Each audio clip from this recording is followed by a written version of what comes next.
चलो, तो सभी लोगों का भाई स्वागत है हमारी कला की क्लास में। और आज एक बार पुनः तीसरा दिन है, शायद आज चौथा दिन है। चौथा दिन है, ठीक है। प्रागैतिहासिक काल की कला लगभग क्या खत्म हो गई है। उससे जो भी इम्पोर्टेंट क्वेश्चन है वो मैंने पीडीएफ भेज दिया है आपको। और आज हम प्रागैतिहासिक काल से आद्य ऐतिहासिक काल की चर्चा करेंगे। आज की चर्चा का बिंदु क्या है? आद्य ऐतिहासिक काल है। अर्थात हम आद्य ऐतिहासिक काल के बारे में जो जो चीजें हैं, अब जरा देखो क्या क्या चीजें हैं आद्य ऐतिहासिक काल में, हमको पढ़ना क्या है। तो जरा गौर से देखिएगा, कंठस्थ बढ़िया सुनते रहिए शांति से। आद्य ऐतिहासिक हासिक काल। आद्य ऐतिहासिक काल के अंतर्गत बेसिकली हमको पढ़ना क्या है, तो सभी को पता है, मैंने कल भी बता दिया था कि इस काल के अंतर आपको हड़प्पा काल पढ़ना है। क्या पढ़ना है? हड़प्पा काल, ठीक है ना। हड़प्पा काल की संस्कृति को पढ़ेंगे। माइक बंद कर लीजिए, जिसके माइक से आवाज आ रही है, ट्रैक की आवाज, गाड़ी की आवाज। जब मैं बोलूं तो माइक खोल लेना, अभी तब तक बंद रखिए प्लीज। आद्य ऐतिहासिक काल में आपको पढ़ना है हड़प्पा काल।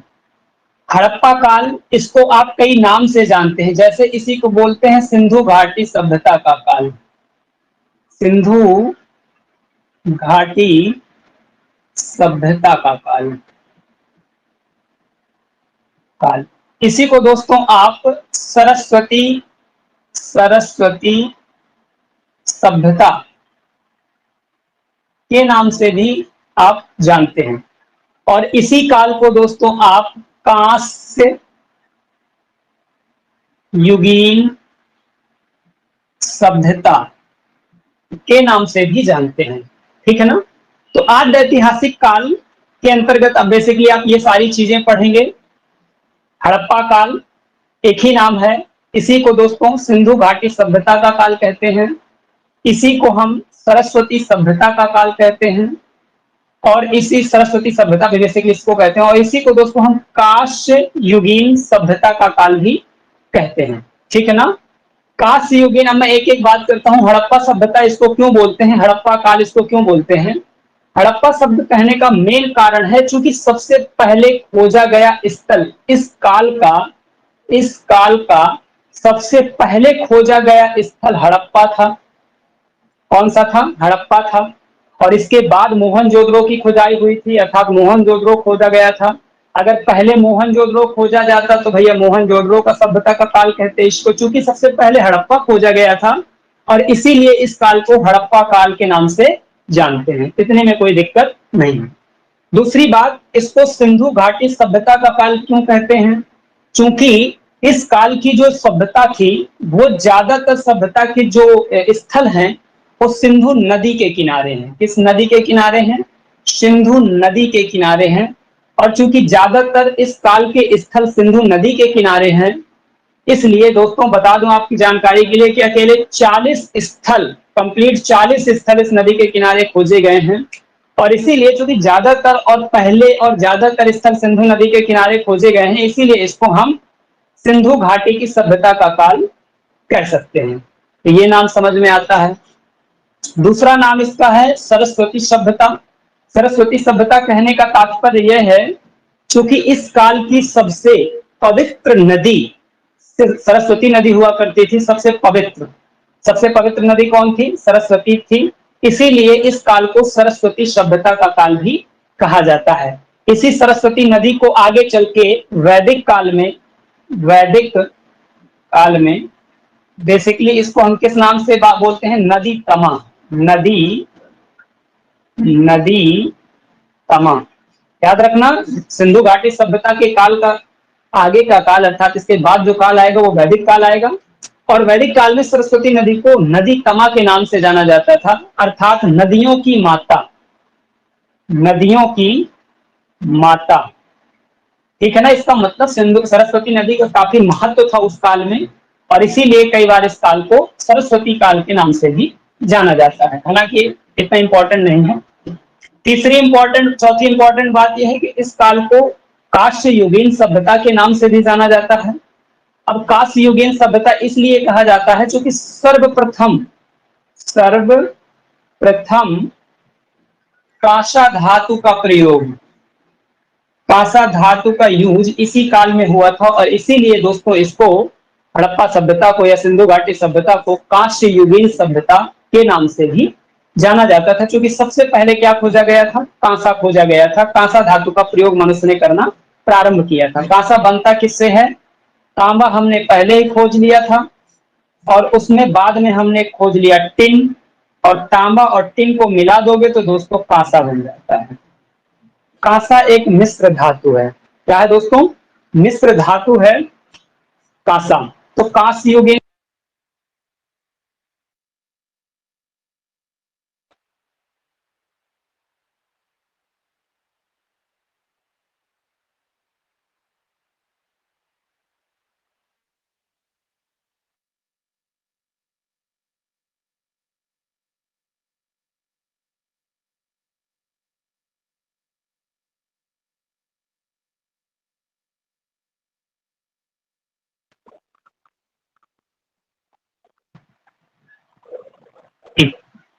चल, तो इतनी चीज समझ में आ रही है कि नहीं आ रही? एक बार जरा विवेक आप बोल दीजिए समझ में आ रही है।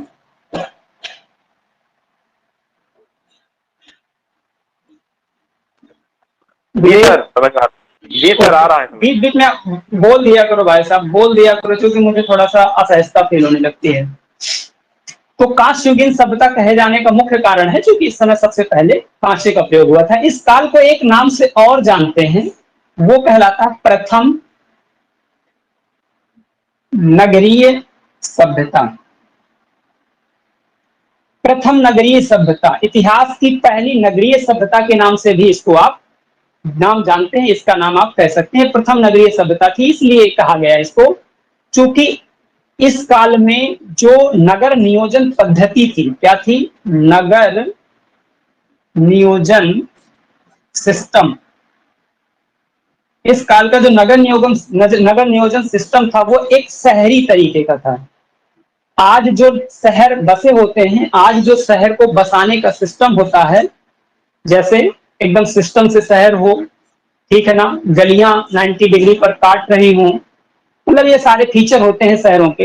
हर प्रकार की सुविधा हो, मतलब नहाने धोने की सुविधा हो, स्विमिंग पूल हो, कई सारे, ये सारी जो चीज शहर में, अस्पताल हो, हर व्यवस्था हो, तो ऐसी जब व्यवस्थाएं सारी होती हैं तो उसी को नगर कहते हैं। और इस टाइम पर मोहनजोदड़ो, हड़प्पा, कालीबंगा, लोथल, धौलावीरा, जितने भी आप शहर देखेंगे यहाँ बहुत अच्छी व्यवस्थाएं थी हर तरीके की, ठीक है ना। इसीलिए इसका नियोजन एक तरीके से शहर की तरीके से हुआ था और इसीलिए इसको हम नगरीय सभ्यता कह सकते हैं। और चूंकि ऐसे नगर हमको इतिहास में पहली बार देखने को मिलते हैं और इसीलिए हम इसको प्रथम नगरीय सभ्यता का रूप कह सकते हैं या प्रथम नगरीय सभ्यता कह सकते हैं।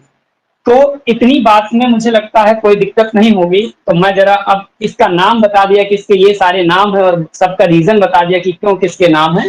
अब मैं जरा देखता हूं कि हड़प्पा सभ्यता या सिंधु घाटी सभ्यता या प्रथम नगरीय सभ्यता या कांस्य युगीन सभ्यता या सरस्वती सभ्यता के अंतर्गत बेसिकली हमको पढ़ना क्या है। यही है सिलेबस का इलॉबरेशन, किस तरीके से आप सिलेबस को डिफाइन करते हो और किस तरीके से उस चीज को फाइंड आउट करते हो, बस ये आपको होना चाहिए। मैंने बताया आद्य ऐतिहासिक काल में हड़प्पा काल,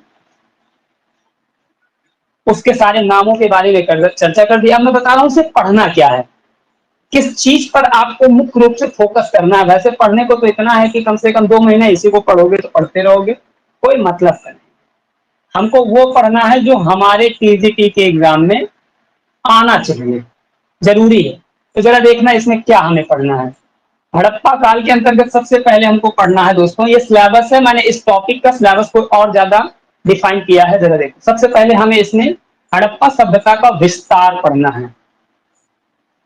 क्या पढ़ना है दोस्तों? विस्तार, एक्सटेंशन, अर्थात ये सभ्यता आखिरकार कैसे फैली थी, कहां कहां फैली थी, लोकेशन उसकी क्या थी, ये सारी चीजों के बारे में जब जान जाएंगे तो हमारा बेस क्लियर हो जाएगा कि अच्छा ये सभ्यता इतने इलाकों में फैली थी और ऐसे ऐसे इसका स्ट्रक्चर था, ये सीख लिया। इसके बाद फिर हम इस सभ्यता के प्रमुख केंद्र, इस सभ्यता के प्रमुख केंद्रों के बारे में देखेंगे। केंद्रों में भी किसको देखेंगे? सबसे पहला केंद्र मोहनजोदड़ो, सॉरी सबसे पहला केंद्र हड़प्पा। कौन सा? हड़प्पा, मोहनजोदड़ो, कालीबंगा, लोथल, धौलावीरा, सुरकोटडा, तुत्का गेंडोर, मांडा, आलमगीरपुर, दायमाबाद, रोपण, इसके अलावा कोट दीजी इत्यादि इत्यादि। ठीक है ना? इन सभी केंद्रों के बारे में हमको पढ़ना है। और आपके एग्जाम में कोई पूछे चाहे ना पूछे, इस बार सबसे ज्यादा इसको जरूर ध्यान देना, ये पूछा जा सकता है। बाकी ये तो पूछे तो जाते ही हर साल एग्जाम में 1-2 क्वेश्चन फंसते ही इनसे। तो कुल मिला के सबसे पहले हमको विस्तार पढ़ना है, उसके बाद हमें केंद्रों के बारे में पढ़ना है। और केंद्रों में भी किसको पढ़ना है? हड़प्पा को, मोहनजोदड़ो को, कालीबंगा को।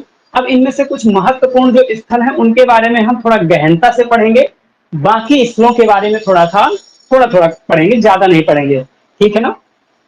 तो ये केंद्र हो गए, आपका केंद्रों के बारे में पढ़ लेंगे, इन सबके केंद्रों के बारे में पढ़ेंगे। यहाँ से कौन कौन सी चीजें मिली हैं इंपॉर्टेंट, उन सभी चीजों के बारे में हम लोग पढ़ लेंगे। ये हमारे पढ़ने का, इस सभ्यता को पढ़ने का हमारा ये व्यू होगा या अप्रोच होगी। दूसरा, अगर इस सभ्यता की हम बात करें और क्या पढ़ेंगे इस सभ्यता का, तो इस सभ्यता का पढ़ेंगे हम कला। इस सभ्यता की कला क्या थी, अर्थात जो हमारे पेपर के लिए बहुत महत्वपूर्ण है वो ये है कला, कि आखिरकार इस सभ्यता की कला क्या थी। कला के अंतर्गत हम क्या देखेंगे इस सभ्यता में? सबसे पहले हम इस कला, इस टाइम की जो सभ्यता थी उसकी जो कला के अंतर्गत सबसे पहले हम वास्तुकला देखेंगे। वास्तुकला, ठीक है ना? वास्तुकला के बाद फिर हम देखेंगे इस काल की मूर्ति कला। मूर्ति कला, वास्तुकला के अंतर्गत नगर नियोजन का सिस्टम देखेंगे। नगर नियोजन का सिस्टम देखेंगे, किस तरीके से नगर नियोजन था उसका सिस्टम पूरा देखेंगे, वास्तुकला के अंतर्गत ही आएगा। ठीक है ना? वहां किस तरीके से स्नानागार बनाए गए, कैसे कैसे स्नानागार मिलते हैं, अन्नागार मिलते हैं, ये सारी चीजें जो भी मिली हैं उनका एक स्ट्रक्चर देखेंगे, उनके बनावट का एक सिस्टम देखेंगे, वास्तुकला के अंतर्गत आता है। मूर्ति कला, इस समय बहुत सारी मूर्ति भी मिलती हैं, आपको पता है। यहाँ से मुख्य रूप से कांसे की मूर्ति, क्योंकि कांसे धातु का तो प्रयोग हो ही चुका था। टेराकोटा की मूर्ति, टेराकोटा की मूर्ति, टेराकोटा और कांसे की मूर्ति, जिसमें से टेराकोटा की मूर्ति सबसे अधिक मात्रा में मिली है और कांसे की मूर्ति थोड़ा कम मात्रा में मिली है, लेकिन जहां से भी मिली है, इंपॉर्टेंट सारी मूर्तियों के बारे में जो भी इंपॉर्टेंट हमारा टॉपिक है वो सब कुछ पढ़ लेंगे, मूर्ति कला के बारे में पढ़ लेंगे। और इसके बाद दोस्तों मोहरे वगैरह भी सब इसी के अंतर्गत हम पढ़ेंगे, मोहरे वगैरह। ठीक है ना? ये सारी चीजें पढ़ लेंगे। इसके बाद यहीं पर हम मृद भांडों के बारे में पढ़ लेंगे, मृद भांड। ठीक है ना? इस काल में मूर्ति कला के अंतर्गत दोस्तों हम मूर्तियां जो कि कांसे की, टेराकोटा की बनी होंगी, मोहरे ज्यादातर टेराकोटा की बनी होंगी। ठीक है ना? उसके बाद यहाँ के मृद भांड जो मैंने कल बताया था, मृद भांड इस टाइम पे कैसे बनते थे और आखिरकार ये बनाते क्यों थे, इनका रीजन क्या था मृद भांड बनाने का। तो मृद भांड बनाने के इस काल में, जैसे आज आपसे पूछा जाए बर्तन का क्या यूज है, आज आप बर्तन का क्या यूज निकालते हैं, तो बर्तन का आप कहोगे भैया बर्तन का यूज, अगर कोई बोलते मृद भांड का यूज कहाँ करेंगे, तो आप चीजों को रखने के लिए, चीजों को क्या करने के लिए, रखने के लिए। आज से 10 साल पहले अपने गांव को सोचिए, तो गांव में ज्यादातर चीजें मिट्टी के ऐसे बड़े बड़े मृद भांड बनाए जाते थे और उसी में कोठी वगैरह जिनको आप कहते हो, उन्हीं में गेहूं भर दिया, लाही, सरसों, ये सारी चीजें जो भी है इन्हीं में भर के रखे जाते थे, क्योंकि बहुत पहले ये प्लास्टिक के बोरे नहीं चलते थे। अब तो आज का जमाना प्लास्टिक ने ऐसा खा रखा है कि हर जगह प्लास्टिक का सामान है। पहले घर में खाने बनाने की भी ज्यादातर वस्तुएं मिट्टी की बनी हुआ करती थी।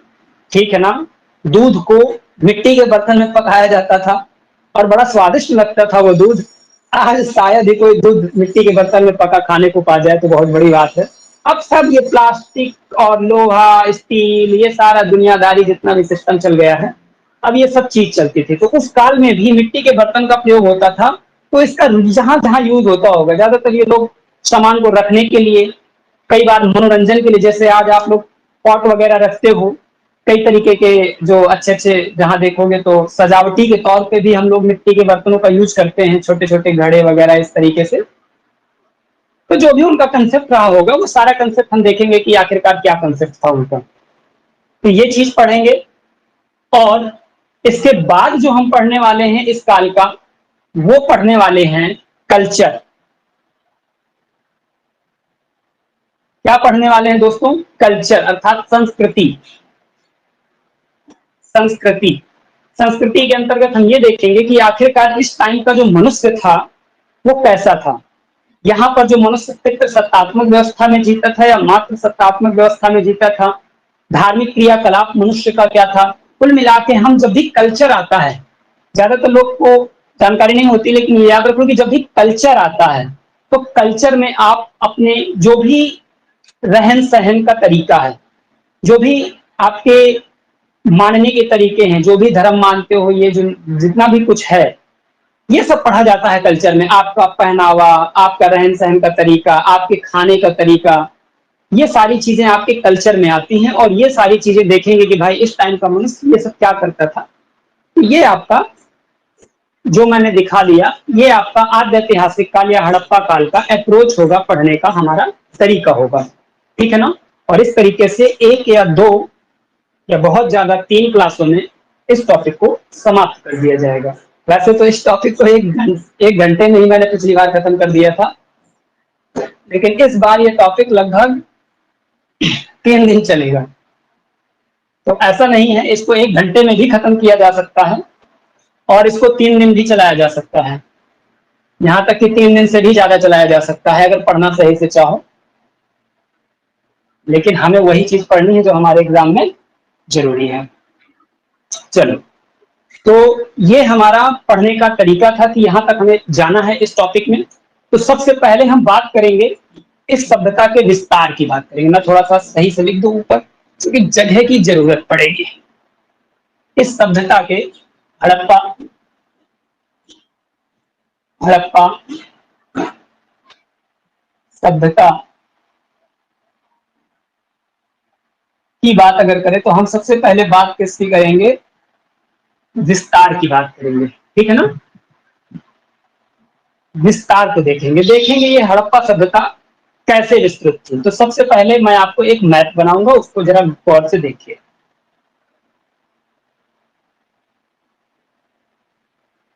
आर्टिस्ट आर्ट की क्लास में और आर्ट के बारे में ना बनाया जाए, आर्ट ना बनाई जाए, तो यार तो मतलब ये तो आर्ट की क्लास बुरा मान जाएगी ना।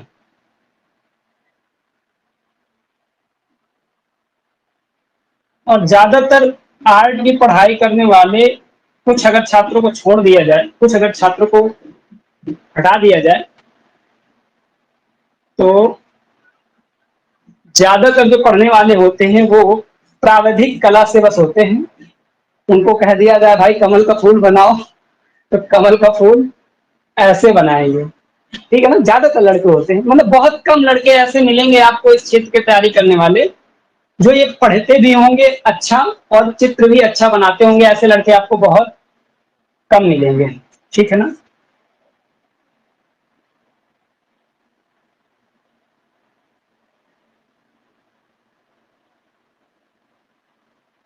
ये है आपका, ये है हिंदुस्तान। इसको हटा दे, इसकी कोई जरूरत नहीं है। हड़प्पा सभ्यता इधर थी ही नहीं। दोस्तों, हड़प्पा सभ्यता का अगर विस्तार देखें तो जरा गौर से देखिए। देखा ये गया है कि ये देखो दोस्तों, ये सागर है आपका, ये जो है आपका ओशन है। बेसिकली ओशन क्या कहेंगे इसको, सागर ही कहो, ज्यादा सही है।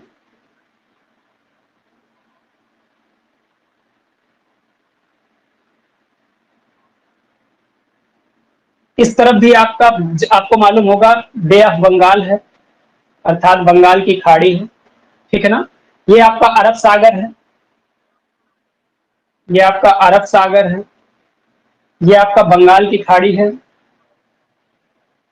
बंगाल की खाड़ी है, ठीक है ना। फिर नीचे आप दूसरी चीज चलिए, ये पाकिस्तान है, ये अफगानिस्तान है, और ये अपना प्यारा सा भारत, ठीक है ना।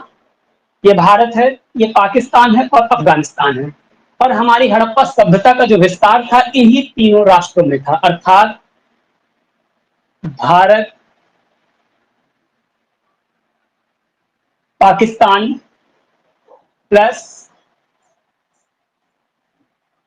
अफगानिस्तान, ठीक है ना। भारत, पाकिस्तान और अफगानिस्तान, इन तीन क्षेत्रों में ये सभ्यता फैली हुई थी, ठीक है ना। हमारे देश में, पाकिस्तान में और अफगानिस्तान वाले इन तीन क्षेत्रों में ये सभ्यता फैली हुई थी।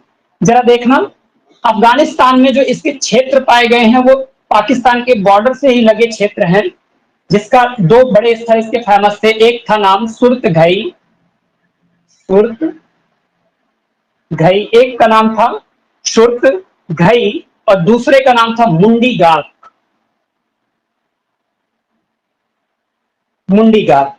ये दोस्तों अफगानिस्तान के स्थल हैं, अफगानिस्तान में पाए गए वो स्थल हैं जो हड़प्पा सभ्यता से रिलेशन रखते हैं, ठीक है ना। चूंकि जिस समय हड़प्पा सभ्यता थी उस समय ये बॉर्डर नहीं खींची गई थी, ठीक है ना, ये बॉर्डर ही नहीं खींची गई थी। ये पाकिस्तान, अफगानिस्तान, हिंदुस्तान एक संलग्न एक राष्ट्र हुआ करता था, एक क्षेत्र हुआ करता था। आपको ये चीजें मालूम होंगी अगर इतिहास थोड़ा बहुत पढ़े होंगे। तो ये दो स्थल है सुर्तघई और मुंडीगार, जो अफगानिस्तान वाले क्षेत्र से पाए गए हैं।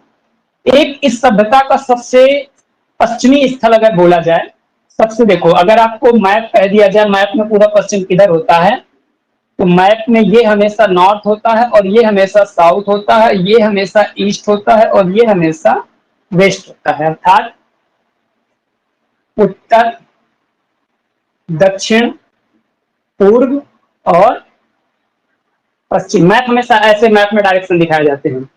तो अगर देखा जाए तो इस सभ्यता का सबसे पश्चिम में एक स्तर प्राप्त होता है, वो यहां पर है, ठीक है ना, पाकिस्तान में ही है, यहां पर है। और इसका नाम है दोस्तों सुत्का गेंडोर, सुत्का गेंडोर। क्या नाम है दोस्तों? सुत्का गेंडोर नाम है। अगर हम टोटल पूरे पाकिस्तान की अगर थोड़ा सा बात करें तो ये पाकिस्तान आपका चार बड़े प्रांतों में डिवाइड है। कितने बड़े प्रांतों में? चार बड़े प्रांतों में डिवाइड है। एक इसका प्रांत ये है, एक इसका प्रांत ये है और एक इसका प्रांत ये है। ये प्रांत जो पाकिस्तान का है उसे सिंध प्रांत कहा जाता है। क्या कहा जाता है दोस्तों? सिंध प्रांत कहा जाता है। ये वाला जो पाकिस्तान का पश्चिमी प्रांत है, बड़ा प्रांत, इसको बोला जाता है आपका बलूचिस्तान प्रांत, बलूचिस्तान प्रांत कहा जाता है। और ये जो भारत के जम्मू कश्मीर, पंजाब और पंजाब वाले क्षेत्र से लगा प्रांत है, इस प्रांत को बोला जाता है पंजाब प्रांत। पाकिस्तान की बात है मैं कर रहा हूं, क्योंकि इसके ज्यादातर स्थल पाकिस्तान से मिलेंगे, अभी देखते जाना, इसीलिए मैं पाकिस्तान के बारे में थोड़ा सा बता रहा हूं। और ये जो प्रांत है नॉर्थ ईस्ट डायरेक्शन में, इसको पख्तून, पख्तून, खैरब पख्तून, पख्तून खैरब प्रांत के नाम से जाना जाता है। तो ये थोड़ा सा आपको मैपिंग है जो आपको काम बहुत आएगी। तो अगर बात की जाए इस पूरी सभ्यता का विस्तार तीन राष्ट्रों में है, भारत, पाकिस्तान, अफगानिस्तान। अफगानिस्तान में इसके मुंडीगांव और सुर्तघई नामक स्थल प्राप्त होते हैं और पाकिस्तान के बलूचिस्तान प्रांत से एक स्थल प्राप्त होता है सुत्का गेंडोर, जो कि इस सभ्यता का सबसे वेस्टर्न स्थल है। इस सभ्यता का खोजा गया सबसे वेस्टर्न स्थल है जिसका नाम है सुत्का गेंडोर। इतनी चीज समझ में आ गई? चल, आवाज मेरी आ रही है ना साफ सुथरी? ऐसा तो नहीं कि बीच में फिर बंद हो जाए तो फिर मुझे दोबारा पढ़ाना पड़े। कल हम थक गए थे, 2 बार पढ़ाएगी। विवेक? जी सर, आ रही। समझ में भी आ रहा है? जी सर।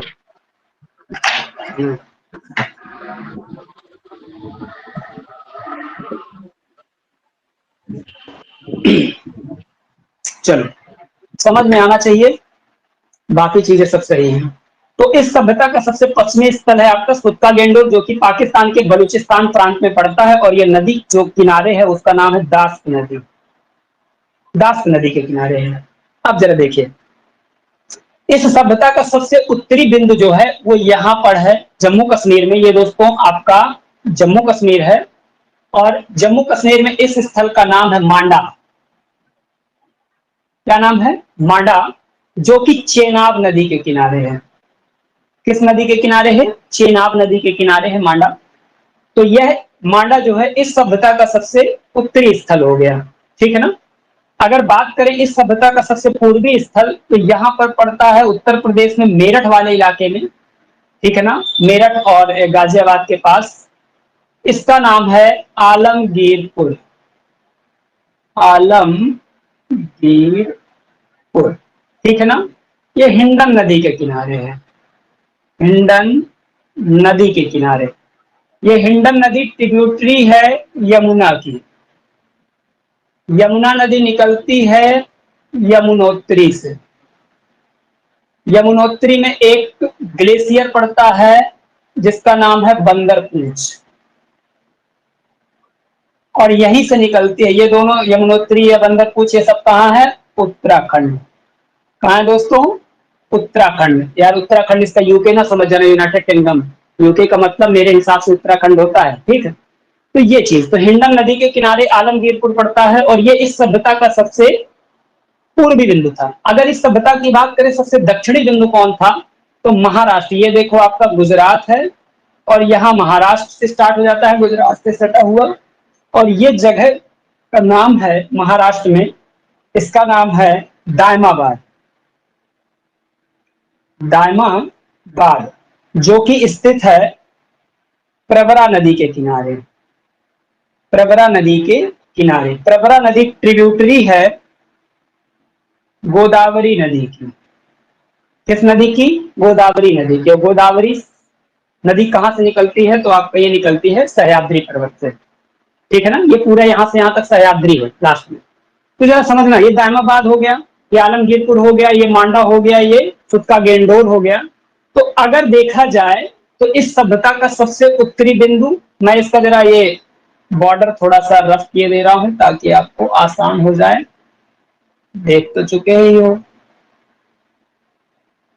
अब समझो।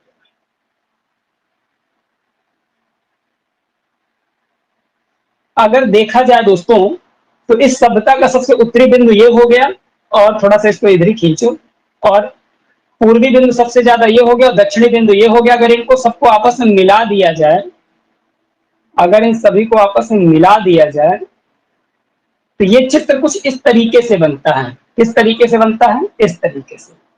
अर्थात हमारी सभ्यता ऐसे फैली थी, हमारी सभ्यता ऐसे फैली थी। मैंने इसको इसलिए कर्व कर दिया है क्योंकि इस सभ्यता का कोई भी स्थल मध्य प्रदेश वाले रीजन से नहीं प्राप्त होता, राजस्थान और गुजरात से रीजन से प्राप्त होता है। इसीलिए हमने इस लाइन को थोड़ा सा ऐसे कर्व कर दिया है। तो कुल मिलाकर के हमारी सभ्यता कुल मिला के इस क्षेत्र में फैली थी। इसके कुछ छोटे से पार्ट यहाँ पर पाए जाते हैं, तो कोई दिक्कत नहीं है। तो अगर देखा जाए तो इस सभ्यता का इतना फैलाव था, जो कि काफी बड़ा क्षेत्र है दोस्तों। अगर इसको स्क्वायर किलोमीटर में निकाला जाए, इस सभ्यता के क्षेत्र का जो डायमीटर है स्क्वायर किलोमीटर में निकाला जाए, तो ये पूरा जो क्षेत्र है लगभग दोस्तों 11 लाख स्क्वायर किलोमीटर का क्षेत्र निकल के आता है। कितना आता है? 13 लाख स्क्वायर किलोमीटर का क्षेत्रफल बहुत बड़ा होता है दोस्तों। और इस 13 लाख स्क्वायर किलोमीटर के क्षेत्रफल पर यह सभ्यता क्या थी? विस्तृत थी। और इस सभ्यता से अभी तक कुल 400 के आसपास स्थल खोजे जा चुके हैं। इन 400 स्थलों में अगर कोई बात करे तो लगभग 400 स्थल में से, इस 400 स्थल में से 925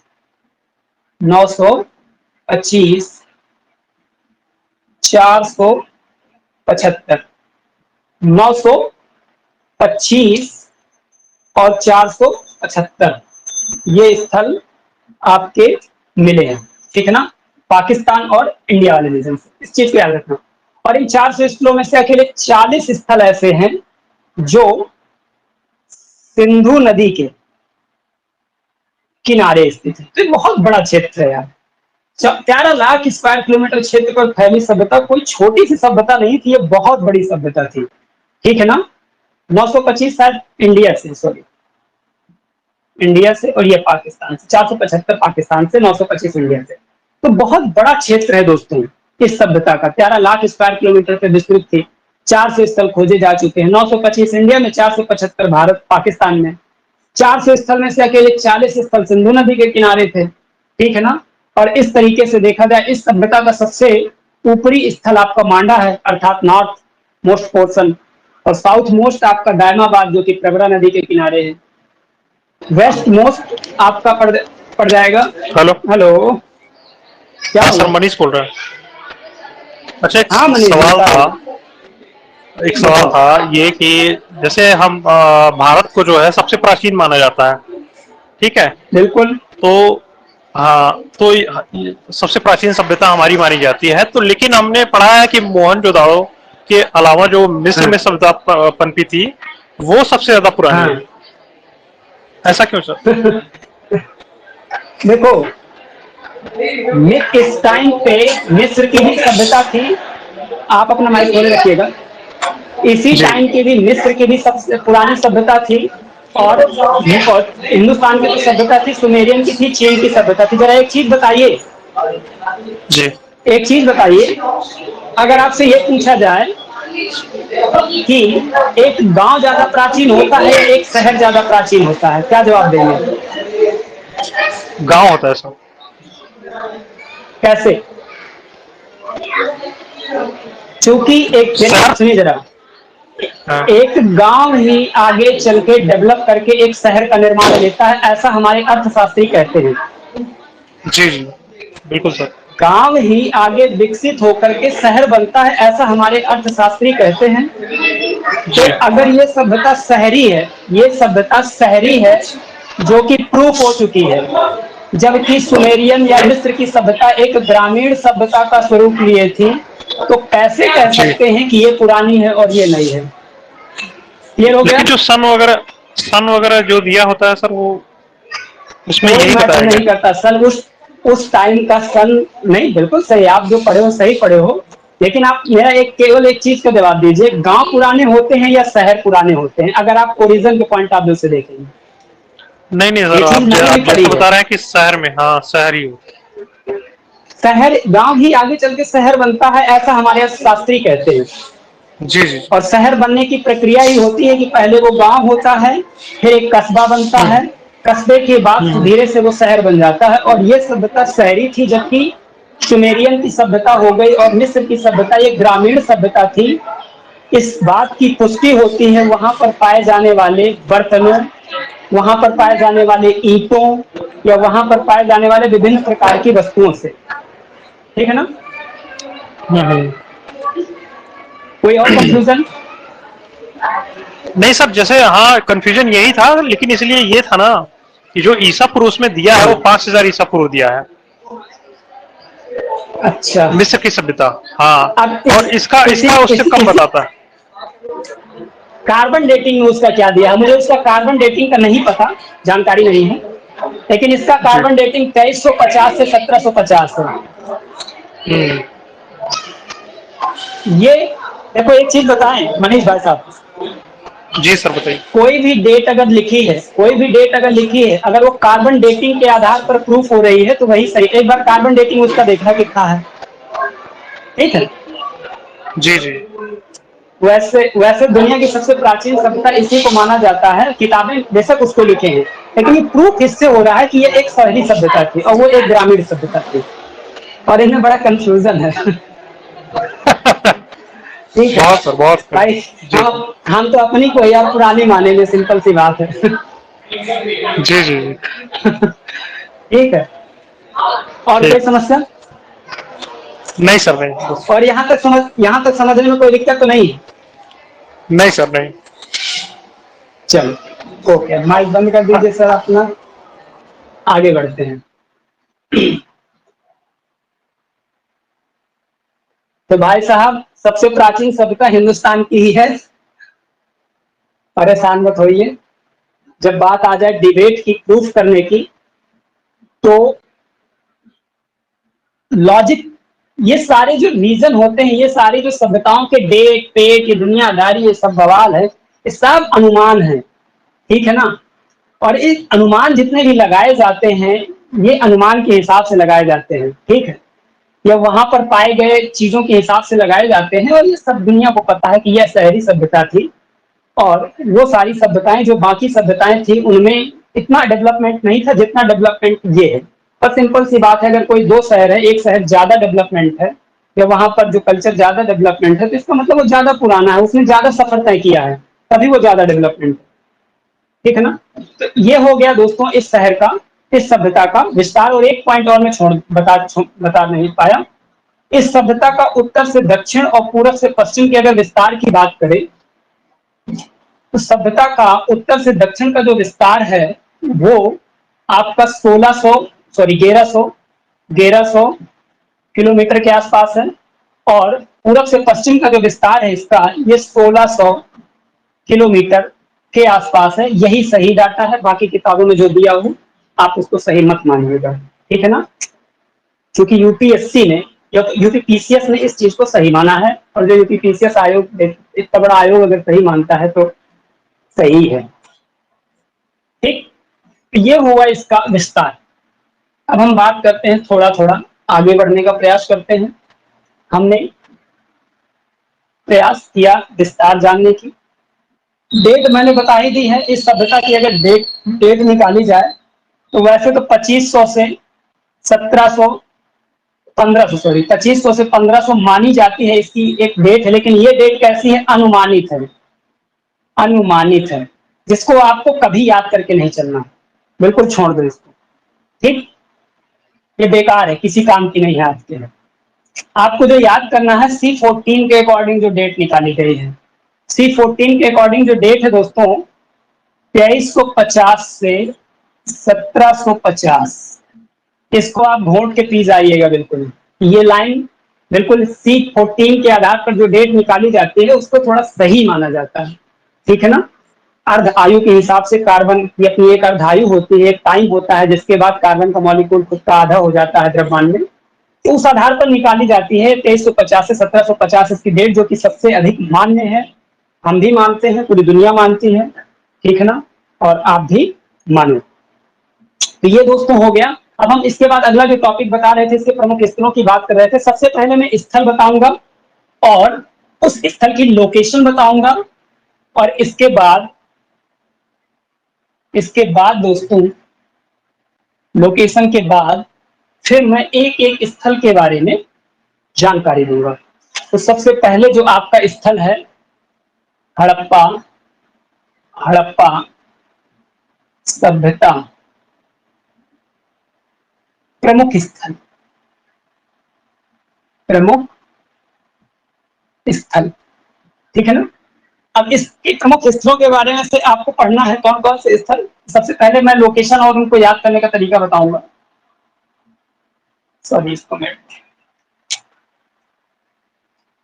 और एक चीज आपको बता दें, सबका डेट बिल्कुल मत याद रखना कि किस स्थल की खोज किसने की थी, कभी नहीं आपसे एग्जाम में पूछा जाएगा। केवल 2-3 का पूछा जाएगा जो इंपॉर्टेंट है। सबसे पहला स्थल है हड़प्पा, दूसरा है मोहनजोदड़ो,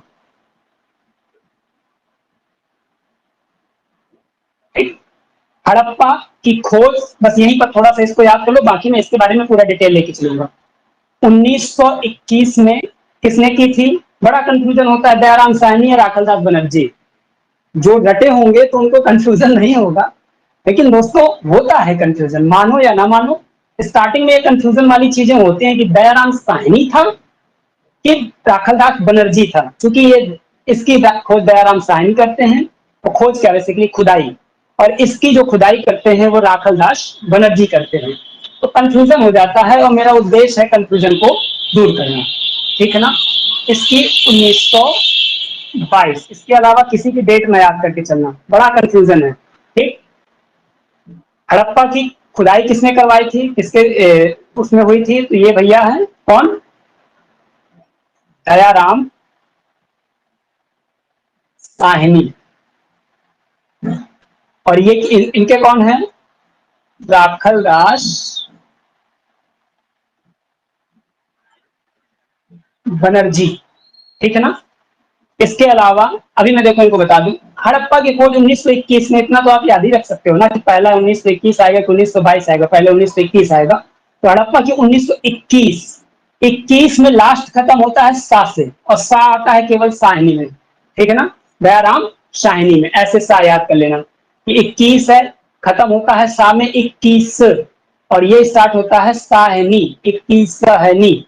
इस तरीके से आपको बड़े आसानी से याद हो सकता है, ठीक है ना। और मोहनजोदड़ो की खोज कितने की थी 1922 में? राखल दास बनर्जी। 22 को ऐसे लिखेंगे और 22 से बनर्जी को उठ कर लेना, तो ये याद हो जाएगा, कंफ्यूजन नहीं होगा। जब कंफ्यूजन की चीज होती है ना पेपर में, जब दोनों विकल्प आ जाते हैं और अगर कंफ्यूजन क्रिएट हो गया तो भाई साहब फिर ब्रह्मा भी नहीं बचाते, वो गलत होता है, उसको चाहे कितना भी दिमाग लगाओ वो गलत ही हो जाता है। तो कंफ्यूजन से हमारा नाता बड़ा पुराना है, तो कंफ्यूजन से भैया बचिए, कंफ्यूजन सबसे गंदी चीज होती है, ठीक है ना। कॉन्फिडेंस तभी आता है जब आप चीजों को रट लेते हैं या आपको पूरी तरीके से वो चीज याद होती है। हड़प्पा हो गया, मोहनजोदड़ो हो गया, इसके अलावा लोथल, लोथल लोथल के बाद फिर आपका हो गया कालीबंगा, काली बंगा या बंगन बोल देते हैं, सुतका गेंडोर, सुतका गेंडोर। इसके बाद फिर आपका चनहूदड़ो, चनहूदड़ो। अगर बात करें लोथल की, तो लोथल के खोजकर्ता कौन से? खोजकर्ता बस याद कर लेना, डेट डेट की कोई याद रखने की जरूरत नहीं है। रंगनाथ राव, रंग खुदाई करता है ये सारे, रंगनाथ राव, इसको याद कर लेना, ठीक है ना। स्थल की लोकेशन भी याद करते चलो लगे में। हड़प्पा कहाँ था? तो हड़प्पा पाकिस्तान में, पाकिस्तान में, पाकिस्तान में कहां पर? पंजाब प्रांत में कि सिंध प्रांत में, कौन से प्रांत में? तो पाकिस्तान के पंजाब प्रांत में, पंजाब प्रांत में था। मोहनजोदड़ो कहां था? तो ये भी दोस्तों पाकिस्तान में था, है पाकिस्तान में। कोई पूछे कहां पे, तो पाकिस्तान में सिंध प्रांत में है। कौन सा? सिंध प्रांत में, इसीलिए इसको सिंध का बाग भी कहा जाता है, मृतकों का टीला भी कहा, बहुत सारे नाम है। अभी जब वो आएगा तो मैं उसकी डिटेल में जाऊंगा, अभी मैं डिटेल में नहीं जा रहा, अभी मुझे केवल घटाना है कि यार ये आया स्थल तो कहाँ है। ज्यादातर एग्जाम का क्वेश्चन यही होता है कि निम्नलिखित से ये सिंधु घाटी सभ्यता का स्थल कहाँ है, किस लोकेशन पे। तो एग्जाम की जो डिमांड है उस हिसाब से हम आगे चलेंगे। कालीबंगा, कालीबंगन की खोज की थी अमलानंद घोष ने। किसने दोस्तों? अमलानंद घोष ने इसकी जो है खुदाई करवाई कालीबंगन की। उसके बाद सुत्ता गेंडोर है आर.एल. Stein, RL. स्टीन। इसके बाद चनहूदड़ो है, मजूमदार करके नाम है, ठीक है ना, जीएन मजूमदार, जीएन मजूमदार।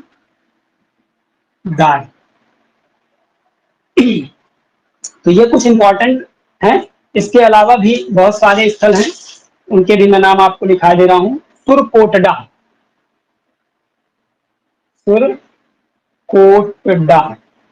एक है दोस्तों सुत्का गेंडोर और एक है सुरकोटडा, इनमें बड़ा कंफ्यूजन होता है, इनके भी मैंने ये नहीं लिखे। लोथल कहाँ है? तो दोस्तों गुजरात में है। कालीबंगा कहाँ है? तो राजस्थान में है। सुत्का गेंडोर कहाँ है? बता चुका हूं, सबसे पश्चिमी स्थल है पूरी सभ्यता का। तो ये कहाँ है सुत्का गेंडोर? आपका पाकिस्तान में।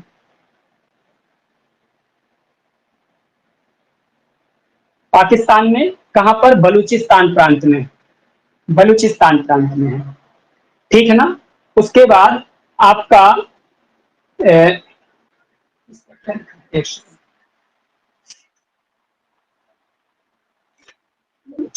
ठीक, कहाँ है सुत्ता गेंडोर? पाकिस्तान के बलूचिस्तान प्रांत में। चनहूदड़ो ये भी भैया पाकिस्तान में है, ठीक है ना, सिंध प्रांत में पड़ेगा। उसके बाद सुरकोटडा ये गुजरात में है। कहाँ है दोस्तों? सुरकोटड़ा गुजरात में, और इसकी खोज की थी जगपत जोशी ने। जगपत जोशी जोशी ने। और यह है कहाँ? आपका गुजरात में है। कहाँ है दोस्तों? गुजरात में है। एक स्थल और इंपॉर्टेंट है आपका, वो है बनावली। बनावली बनावली कहाँ है दोस्तों बनावली? तो ये भी बनावली हरियाणा में है।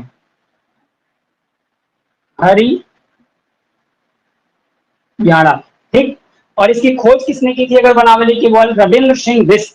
क्या थी? RS बिष्ट नामक व्यक्ति ने इसकी खोज की थी। इसके अलावा दोस्तों एक स्थल है धौलावीरा। बहुत अच्छा, धौलावीरा। और इसकी खोज किसने की थी? इसकी भी खोज दोस्तों रविंद्र सिंह बिष्ट ने की थी। RS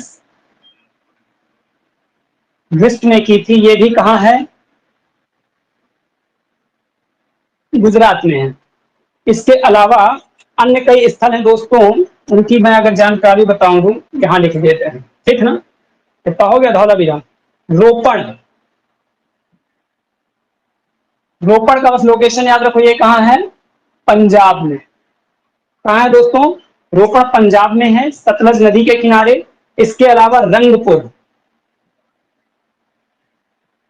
रंगपुर रंगपुर दोस्तों ये आपका गुजरात में है। कहाँ है दोस्तों? रंगपुर आपका गुजरात में है। एक स्थल बहुत इंपॉर्टेंट है, कुणाल। कुणाल कुणाल दोस्तों कहाँ है? तो यह है आपका हरियाणा में। बहुत इंपॉर्टेंट है, चांदी का मुकुट यहां से प्राप्त होता है, ठीक है ना।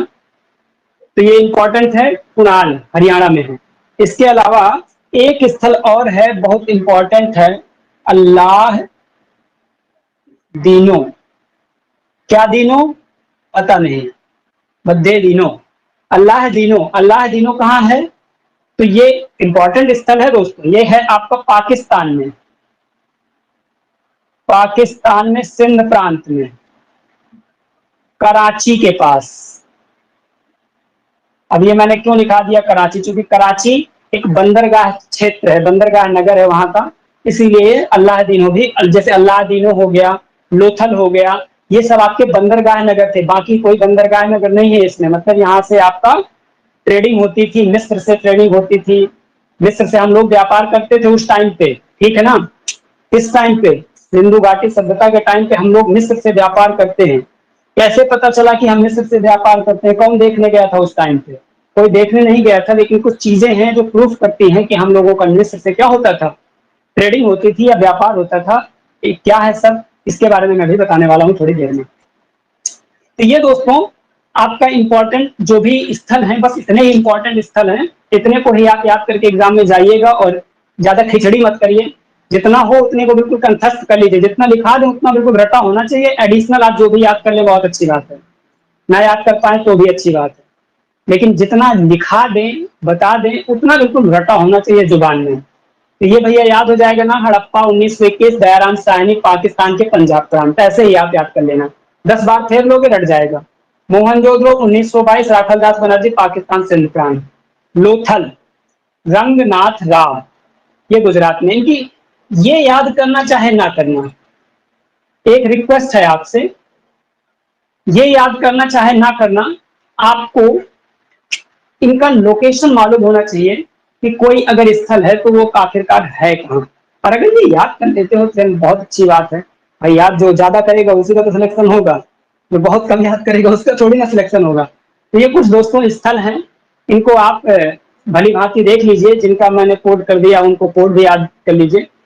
देखो, चनहुदड़ो, चनहुदड़ो कहीं, पहले सुरकोटड़ा करते हैं। सुरकोटड़ा की खोज जगपति जोशी ने की थी, ठीक है ना। कैसे याद करोगे?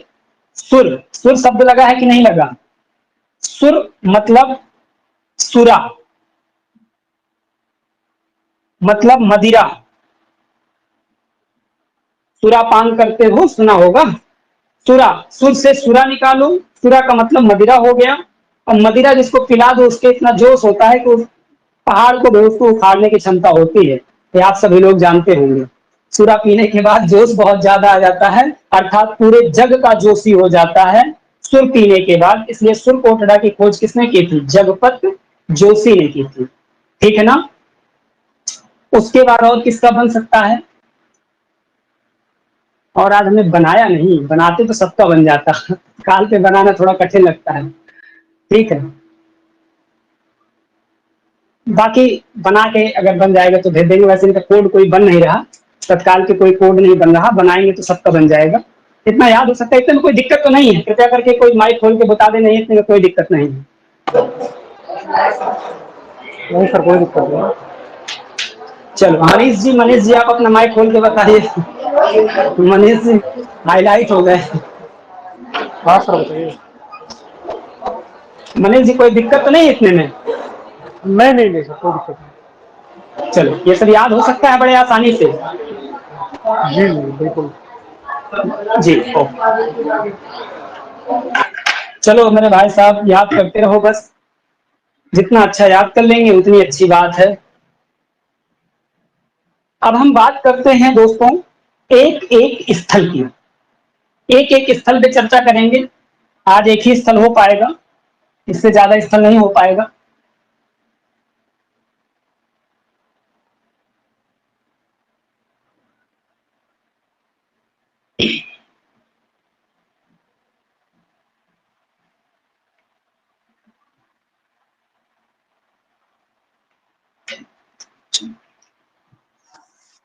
भैया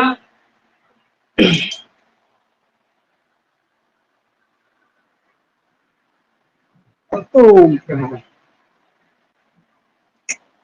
हाँ, हड़प्पा सभ्यता के हम स्थल की अब चर्चा करने वाले हैं, एक एक स्थल की चर्चा करने वाले हैं, इंपॉर्टेंट जो भी स्थल है सबकी चर्चा करने वाले हैं। इसके पहले जरा एक चीज सुन लीजिए, एक चीज मैं बताने वाला ये हूं कि आज से बहुत साल पहले अर्थात अंग्रेजों के टाइम पर 1861 में, कब दोस्तों?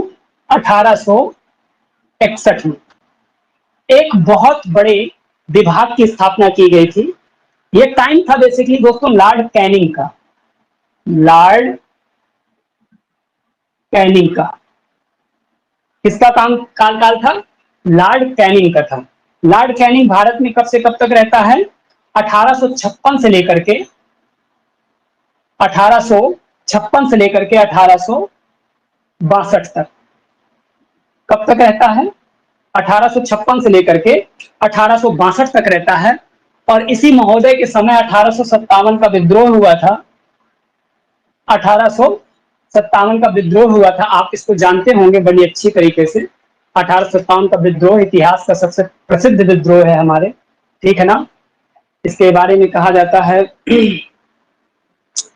कुछ एक कहावत है, बड़ी अच्छी कहावत, मुझे याद नहीं आ रही। बूढ़े भारत के सर पर अब आई फिर से नई जवानी थी, चमक उठी सन 57 की जो तलवार पुरानी थी, ऐसा कुछ कहावत है, बड़ी अच्छी लगती है बोलने में। तो ये बूढ़े भारत पर एक बार पुनः जवानी आई थी, और उस जवानी का हालांकि ज्यादा कुछ विशेष फायदा नहीं मिला, लेकिन हाँ देश प्रेम क्या होता है ये हिंदुस्तान के लोगों को पता चलने लगा था। इससे पहले हम सभी लोग इतना ज्यादा राष्ट्र भावना से प्रेरित नहीं हुए थे। इस 1857 की क्रांति ने हिंदुस्तान के लोगों में राष्ट्र की जो भावना होती है, एक राष्ट्र का जो स्ट्रक्चर होता है, वो पैदा कर दिया था लोगों के अंदर। तो ये आप भली भांति जानते होंगे, बहुत अच्छा विद्रोह है। अब भूलेगा नहीं कि 1861 की बात करते समय मैंने ये बात की थी। 1861 लॉर्ड कैनिंग का टाइम था, और लॉर्ड कैनिंग के समय ही 1861 में एक विभाग स्थापित हो जाता है जिसका नाम है दोस्तों भारतीय पुरातत्व विभाग। भारतीय पुरातत्व विभाग, भारतीय पुरातत्व विभाग। आप इसको याद करके चलिएगा कि भारतीय पुरातत्व विभाग की डेट जरूर याद कर लीजिएगा, कब है? 1861 में भारतीय पुरातत्व विभाग की स्थापना होती है। लॉर्ड कैनिंग के समय 1856 से 62 इसका कार्यकाल था। इसी कार्यकाल के बीच में ये काम होता है। जरा देखिए, जब ये विभाग बना तो इसका एक महानिदेशक नियुक्त किया गया, इसका महानिदेशक, और इसके महानिदेशक का नाम था दोस्तों, जो पहला महानिदेशक था उसका नाम था अलेक्जेंडर कनिंघम। एलेक्जेंडर कनिंघम बने। भारतीय पुरातत्व विभाग के प्रथम महानिदेशक एलेक्जेंडर कनिंघम बने और यही विभाग है जो आज भारत में विभिन्न प्रकार की जो पुरातात्विक स्थल होते हैं उनकी खुदाई करवाना, उनका सर्वेक्षण करना, ये सारा का सारा काम यही विभाग करता है। ठीक है ना। आज वर्तमान में हमारे देश में इसकी स्थापना कब हुई थी? 1861 में। किसके टाइम हुई थी? लॉर्ड कैनिंग के समय। ठीक है ना। इसके प्रथम महानिदेशक कौन बने थे? तो ये अलेक्जेंडर कनिंघम इसके प्रथम महानिदेशक बने थे। अगर बात करें कि भारतीय पुरातत्व सर्वेक्षण जो विभाग है ये किस मंत्रालय के अंतर्गत आता है, क्योंकि हर विभाग किसी न किसी मंत्रालय के तत्वाधीन कार्य करता है, किसी न किसी मंत्रालय के अंडर में ही कार्य करता है। तो अगर कोई पूछने लायक क्वेश्चन भी है किस मंत्रालय के, तो दोस्तों ये संस्कृति मंत्रालय के अंतर्गत कार्य करता है। किस मंत्रालय के अंतर्गत? संस्कृति मंत्रालय के अंतर्गत ये विभाग काम करता है। और दोस्तों इसी विभाग के महानिदेशक 1902 के आसपास, 1902 में ही बेसिकली इसी विभाग के महानिदेशक 1902 में बनते हैं जॉन मार्शल। पहले विभाग के महानिदेशक बोले तो कनिंघम, 1902 में इसके एक बेसिकली क्या बनते हैं? महानिदेशक, जिनका नाम है जॉन मार्शल। कौन बनते हैं दोस्तों? जॉन मार्शल बनते हैं। और इसी जॉन मार्शल के नेतृत्व में, इनके कहने पर दयाराम साहनी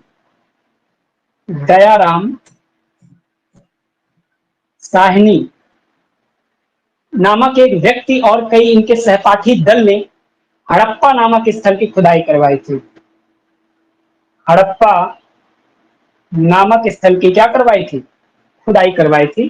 तो अब हम मेन बात करने वाले हैं हड़प्पा की। तो हड़प्पा से बात करने के पहले हमने जरा इसका थोड़ा सा एक वो व्यू बता दिया है कि ये सब कौन करता है। तो ये सब भारतीय पुरातत्व सर्वेक्षण विभाग करता है। इसका महानिदेशक अलेक्जेंडर कनिंघम पहले महानिदेशक, 1902 में इसके महानिदेशक जॉन मार्शल बनते हैं। जॉन मार्शल के कहने पर ही दयाराम साहनी ने हड़प्पा स्थल की क्या करवाई थी? खोज करवाई थी। हड़प्पा की बेसिकली खुदाई करवाई थी। इतनी चीज समझ में आ गई? समझ में आ ही गई होगी। एक चीज मैं बता रहा हूं, अगर बात करें इसका हेडक्वार्टर कहाँ है, भारतीय पुरातत्व सर्वेक्षण विभाग का हेडक्वार्टर कहाँ है? तो इसका हेडक्वार्टर है दोस्तों दिल्ली। कहाँ पे है? दिल्ली में है। तो ये आपको एक कुछ इंपॉर्टेंट फैक्ट हैं जो आपके एग्जाम के पॉइंट ऑफ व्यू से बहुत ही इंपॉर्टेंट है। जॉन मार्शल कब तक रहते हैं इसके अध्यक्ष? एक फैक्ट और है 1928 तक इसके अध्यक्ष रहते हैं और इन्हीं के नेतृत्व में ये सब खुदाइयां होती हैं। इसको आप लोग याद कर लीजिएगा।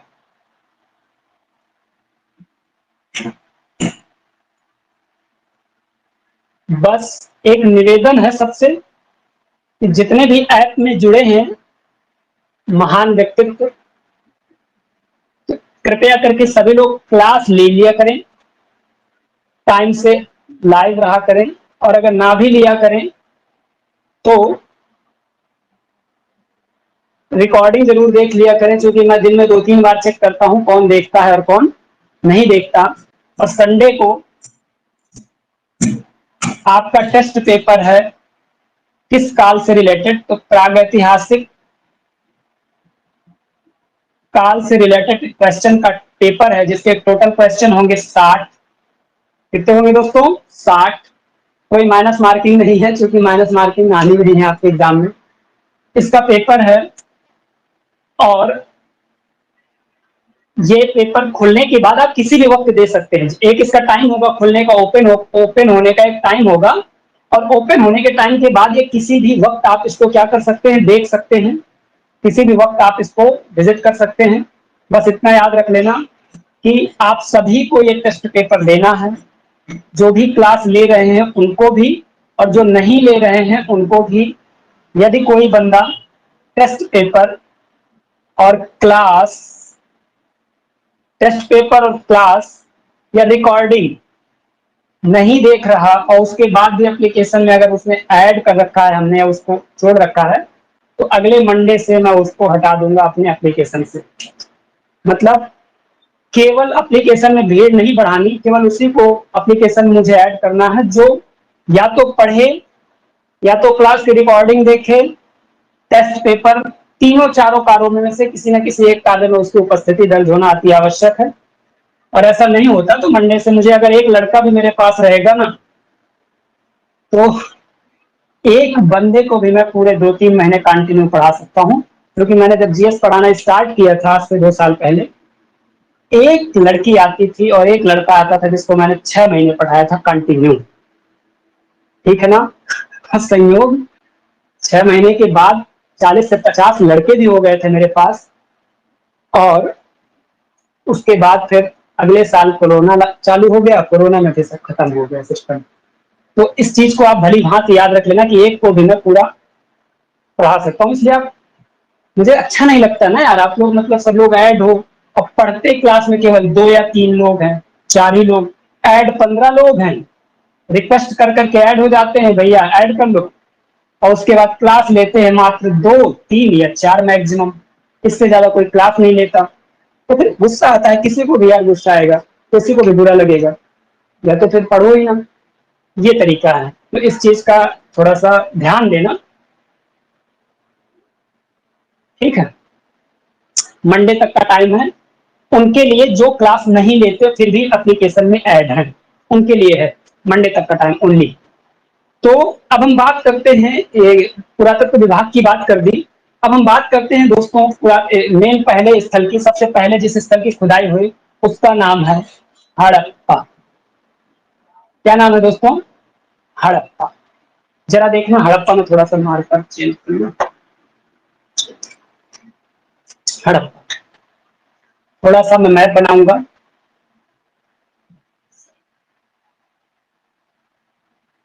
अरे यार हाथ नहीं काम कर रहा मेरा। मैं आपको एक पेंटिंग दिखाऊं अपनी हाथ की बनाई, सामने ही रखी है, तो आप सभी लोग वैसे देख चुके होंगे। ये पेंटिंग कैसी लगी विवेक जी, बताइए? दिख रही है? जी सर, बहुत अच्छी है। ये हम ही ने बनाई थी अभी 2-3 महीने पहले, बनाते रहते हैं। चलिए बात करते हैं हड़प्पा।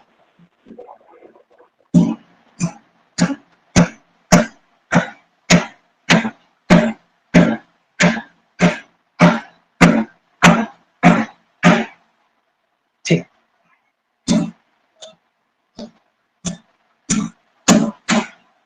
ये भैया बगल में कौन है बताने की आवश्यकता नहीं है, आप सभी लोग इससे भली भांत परिचित होंगे। ये बगल में है पाकिस्तान। कौन सा स्थान? पाकिस्तान महोदय है बगल में हमारे, ठीक है ना? हमारे बगल में है फिर भी हमसे बहुत दूर फील करते हैं, ठीक है? तो पाकिस्तान, और पाकिस्तान में अगर आप देखो गौर से, तो यहां से एक नदी निकल के गई है जो बिल्कुल पाकिस्तान के बीचों बीच से होकर गुजरती है और यहां जाकर के अपना अरब सागर में डेल्टा बनाती है कराची के पास, ठीक है ना? कराची के पास, और यहीं पर अल्लाह दीनो नामक स्थान स्थित था। इस चीज को याद रखना। फिर अगर बात करें इस सिंधु नदी की, तो सिंधु नदी की कई सहायक नदियां हैं। सिंधु नदी की कई सहायक नदी हैं। जैसे अगर मैं बात करूं, ये सिंधु नदी है, इसकी एक नदी है झेलम।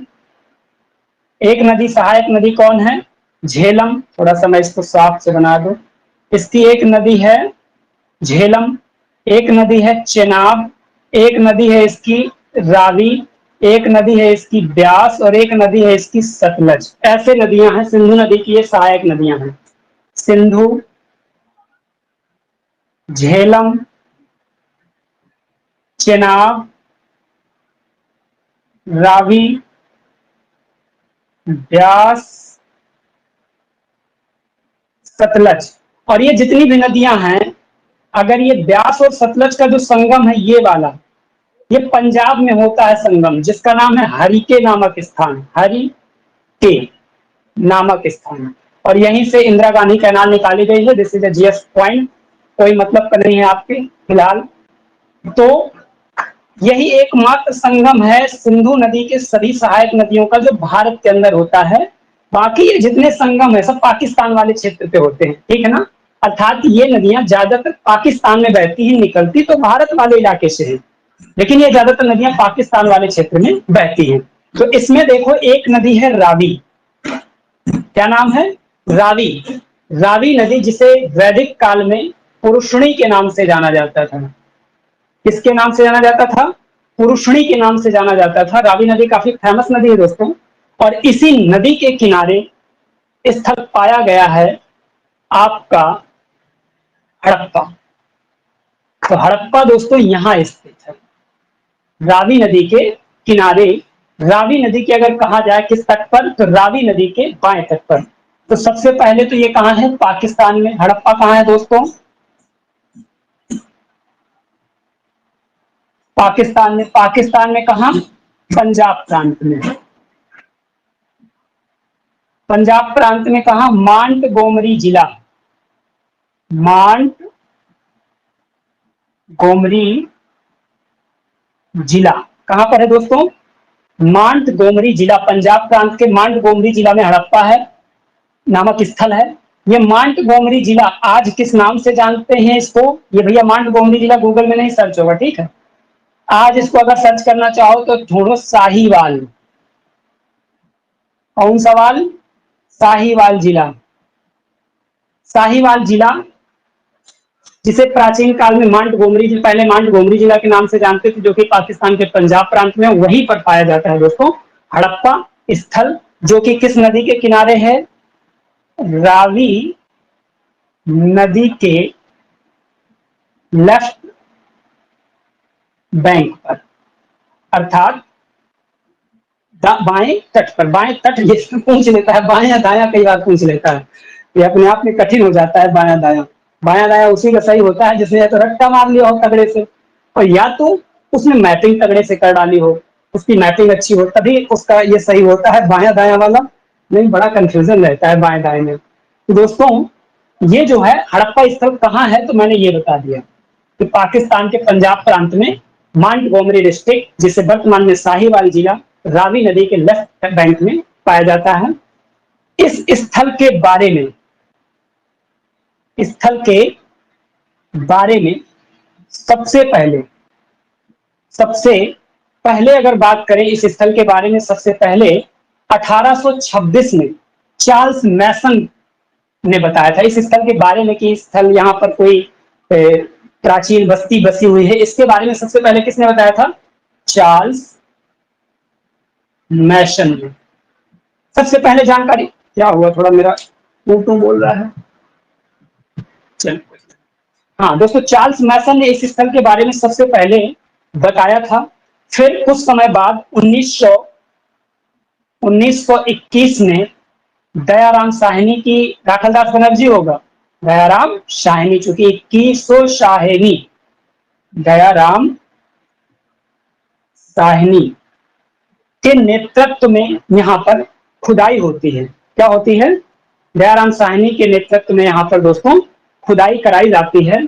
और जब खुदाई कराई जाती है तो दोस्तों लोगों के हक्के बक्के खड़े हो जाते हैं, कान खड़े हो जाते हैं। मतलब आपने कभी सोचा भी नहीं था कि इतनी वेल डेवलप्ड सभ्यता जमीन के नीचे दफन थी, ठीक है ना। और ये खुदाई क्यों करवाई जाती है? जब इन्होंने स्टार्टिंग में यहाँ रेलवे लाइन बिछाई जा रही थी तो इनको ईंटे की जरूरत थी, वहां ईंटे मिल रहे थे तो ईंटे कंटिन्यू निकालने लगे। तो जब देखा तो यार यहाँ पर एक पूरा प्रॉपर घर दीवार दिख रही है, तो उसकी खुदाई रुकवाई गई और उसको फिर प्रॉपर दयाराम साहनी के संरक्षण में उसका पूरा विवरण दिया गया, निकाला गया। फिर दयाराम साहनी ने उसकी प्रॉपर वे पे खुदाई करवाई, प्रॉपर वे पे उसकी सारी चीजें निकलवाई। तो ये कुछ कहानी थी हड़प्पा की। बात करते हैं, अगर हड़प्पा सभ्यता कुल 5 किलोमीटर पर फैली है, 5 किलोमीटर पर फैली हुई है, फैला हुआ नगर है, मतलब 5 किलोमीटर क्षेत्र में, लगभग क्षेत्र में फैला है। अब यहाँ से क्या क्या मिला क्या नहीं मिला, इन सब चीज की चर्चा मैं अभी कर रहा हूं। जरा मुझे थोड़ा सा टाइम है।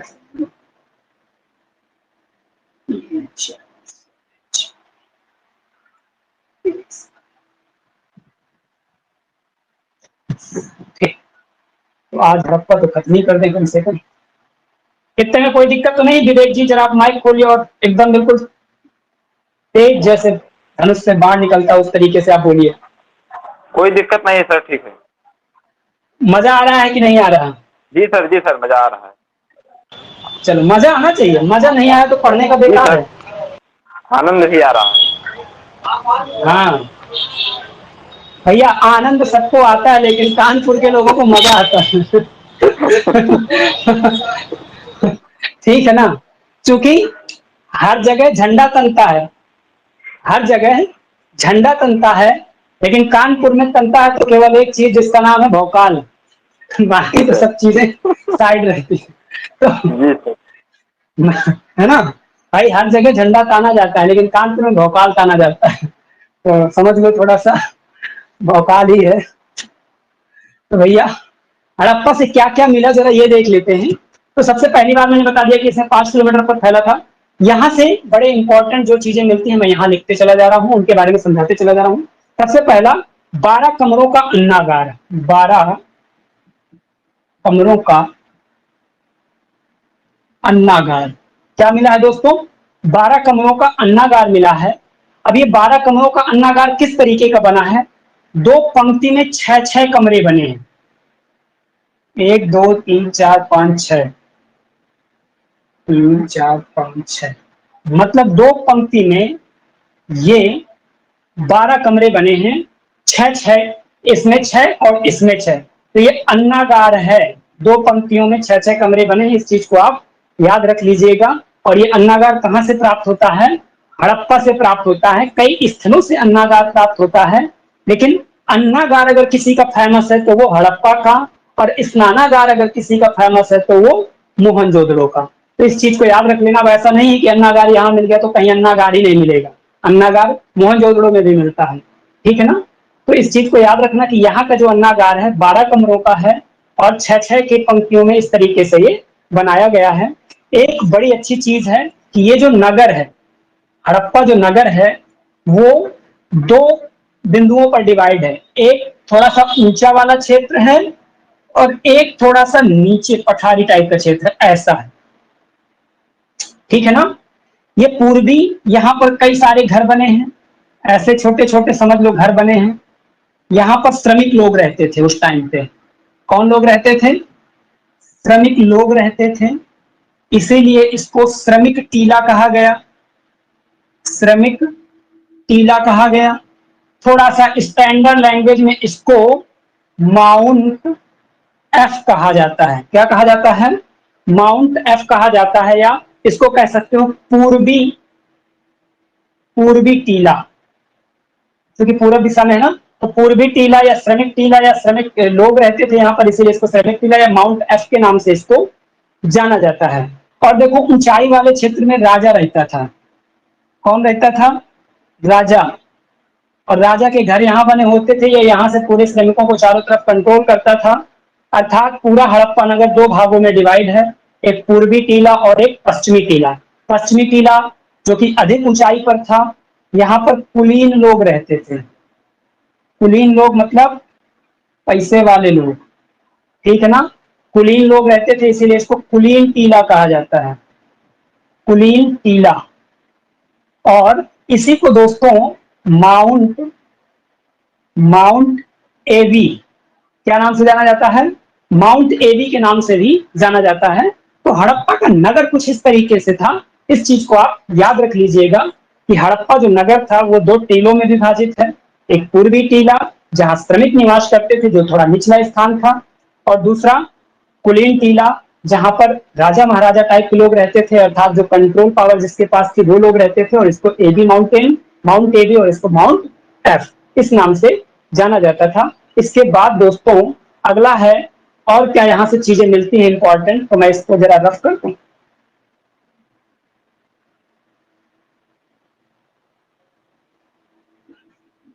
और इंपॉर्टेंट यहाँ का क्या है? यहां से उल्टी अवस्था में एक नारी का चित्र प्राप्त होता है। उल्टी अवस्था में नारी का चित्र, जिसके पेट से अर्थात नाभि से, जिसकी नाभि से एक वृक्ष निकलते दिखाई देता है, वृक्ष निकलते दिखाया गया है, ठीक है ना। एक नारी है, वृक्ष निकलते दिख रहा है। जरा देखो, नारी के गर्भ से वृक्ष निकलते दिख रहा है, तो ये किस चीज का प्रतीक है? इसको मातृ देवी का प्रतीक माना जाता है, मातृ देवी का प्रतीक या जननी का प्रतीक। इस चीज से ये दिखाया गया है कि नारी ही संसार का जन्म करती है, जननी। तो नारी के पेट से, बेसिकली नाभि से एक वृक्ष निकलते दिखाया गया है जो कि उल्टी अवस्था में है, और ये मातृ देवी का प्रतीक के नाम से जाना जाता है, या जननी के रूप में जाना जाता है, ठीक है ना। एक चीज समझ में आ गई। नारी मातृ देवी की जो मूर्तियां ये बनी मिली हैं, ये ज्यादातर टेराकोटा की हैं, टेराकोटा की बनी है। टेराकोटा क्या होता है दोस्तों? एक प्रकार की मिट्टी होती है, मृदा मिट्टी बनाई जाती है, ठीक है ना। मिट्टी टेराकोटा की ये बनी है, ठीक है ना, मातृ देवी की। और मातृ देवी की जो प्रतिमा है, ये सिंधु सभ्यता कालीन लगभग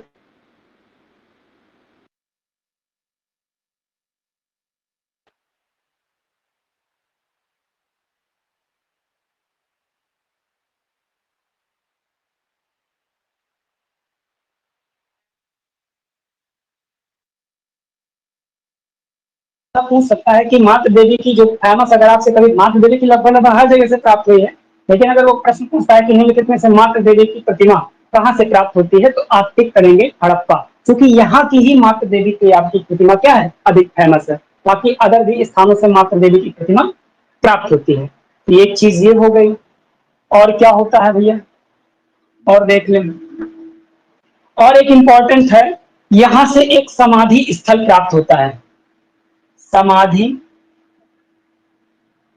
स्थल प्राप्त होता है, जिसका नाम है दोस्तों R37। इसका नाम दिया गया है इतिहासकारों के द्वारा R37। और एक चीज इंपॉर्टेंट है जो हड़प्पा से मिलती है, जो केवल हड़प्पा से मिलती है, वो है श्रृंगारदानी। श्रृंगारदानी अर्थात वैनिटी बॉक्स, ये बड़ा इंपॉर्टेंट है। श्रृंगारदानी यहाँ से मिलती है, और यहीं से एक दाढ़ी वाला पुरुष मिलता है, आधा धड़ वाला। अब भाई साहब उसकी दाढ़ी देख लो, हमारी दाढ़ी इतनी अच्छी नहीं है, उसकी दाढ़ी बहुत वीआईपी है, और प्रॉपर वे पे कंघा दिखाया गया है कि मतलब कंघा किया गया है उसकी दाढ़ी पर। महान था प्राणी, ठीक है ना। तो एक सेकंड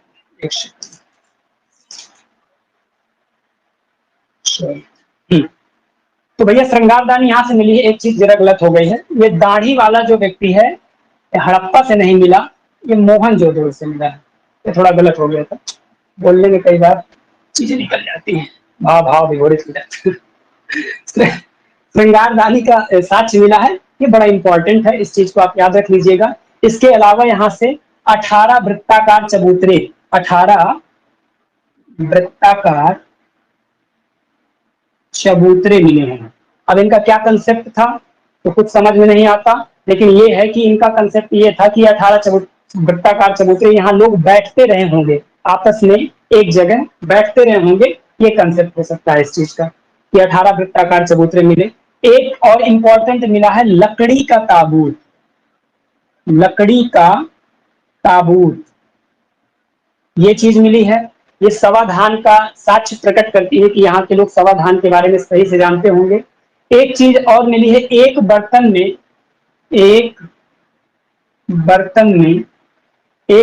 में मछुआरे का चित्र, मछुआरे का चित्र,